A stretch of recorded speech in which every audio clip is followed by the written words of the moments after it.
Hello learners, welcome back to our channel. In the last video we completed national income and in today's video we are going to learn poverty. So let's start from starting. Poverty हमेशा से एक ऐसी चीज़ रही है जो कि nation की growth को भी डिसाइड करती है। जो हमारे 16 सस्टेनेबल डेवलपमेंट गोल्स है उसमें से फर्स्ट SDG गोल्स, पहला sustainable development goals no poverty की बात करता है, मतलब एक्सट्रीम पॉवर्टी, गरीबी को 2030 तक रिड्यूस करने की बात करता है। जैसे हम सबको पता है हमारे इंडिया की पॉपुलेशन, हमारी इंडिया की जो टोटल पॉपुलेशन है उसमें से अकॉर्डिंग टू नीति आयोग ऐसा बोलता है कि 5% से ज़्यादा पॉवर्टी नहीं है इंडिया में। तो समझते हैं पॉवर्टी किस कंडीशन को बोलते हैं। Let's understand by reading definition first.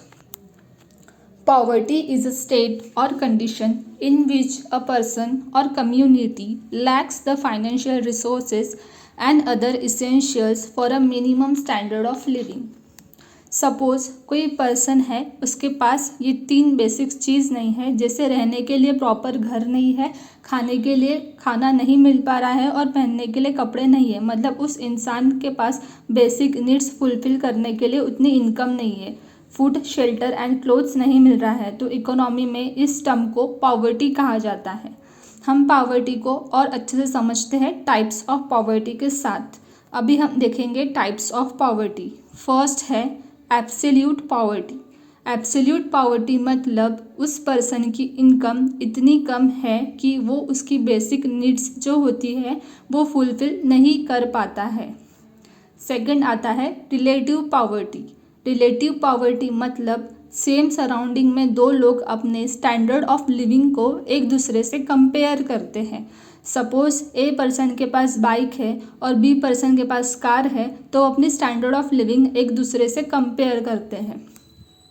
Third आता है सिचुएशनल पॉवर्टी। सिचुएशनल पॉवर्टी काफ़ी कॉमन है नाउअडेज।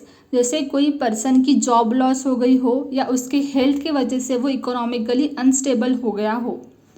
फोर्थ है जनरेशनल पॉवर्टी, मतलब 2 जनरेशन एक ही फैमिली के जो पॉवर्टी फेस कर रहे हो और उसी फैमिली में अगर बॉर्न हुए हो तो उसे जनरेशनल पॉवर्टी बोलेंगे। उसके बाद हम बात करेंगे पॉवर्टी लाइन के बारे में। क्या होता है पॉवर्टी लाइन? पॉवर्टी लाइन, इसका calculation national sample survey office के डाटा के बेसिस पर नीति आयोग के थ्रू किया जाता है।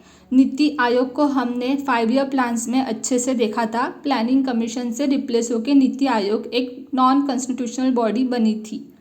सो हमें ये जानने के लिए पॉवर्टी लाइन ज़रूरी होती है कि हम किस पर्सन को पुअर बोलेंगे और किसको नहीं बोलेंगे।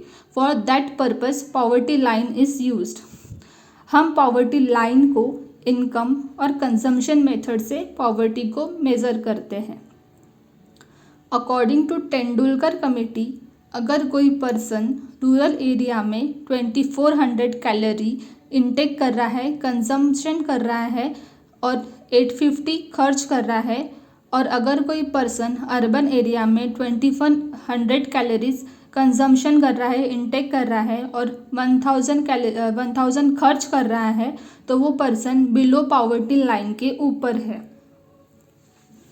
अकॉर्डिंग टू वर्ल्ड बैंक ने एक यूनिफॉर्म पॉवर्टी लाइन दी है।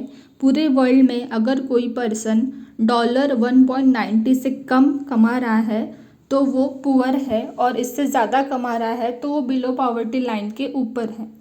अभी समझते हैं below poverty line and above poverty line किस सिचुएशन को बोलते हैं। बिलो पॉवर्टी लाइन एक सिचुएशनल एस्टिमेटेड इमेजिनरी लाइन है जिसको इकोनॉमिस्ट फाइनेंशियली पुअर पीपल को आइडेंटिफाई करने के लिए यूज़ करते हैं, और ये गवर्नमेंट ऑफ इंडिया के थ्रू फिक्स किया जाता है। बिलो पॉवर्टी लाइन में जो वीकर पीपल है उनको गवर्नमेंट स्कीम्स भी प्रोवाइड करती है। एंड अबाव पॉवर्टी लाइन मतलब पर्सन की इनकम पॉवर्टी लाइन के लेवल ऑफ इनकम से ज़्यादा है या इक्वल है। हम एग्जाम्पल से समझते हैं। सपोज हमने एक minimum level of income fix की 500 रुपीज़।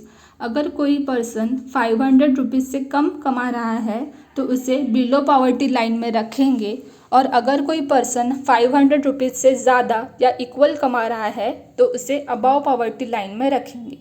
तो इस बेसिस पर गवर्नमेंट डिसाइड करती है schemes for financially weaker people.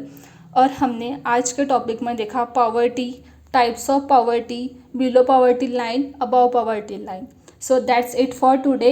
If you found out this video useful, then please like, share and subscribe to our channel. Thank you.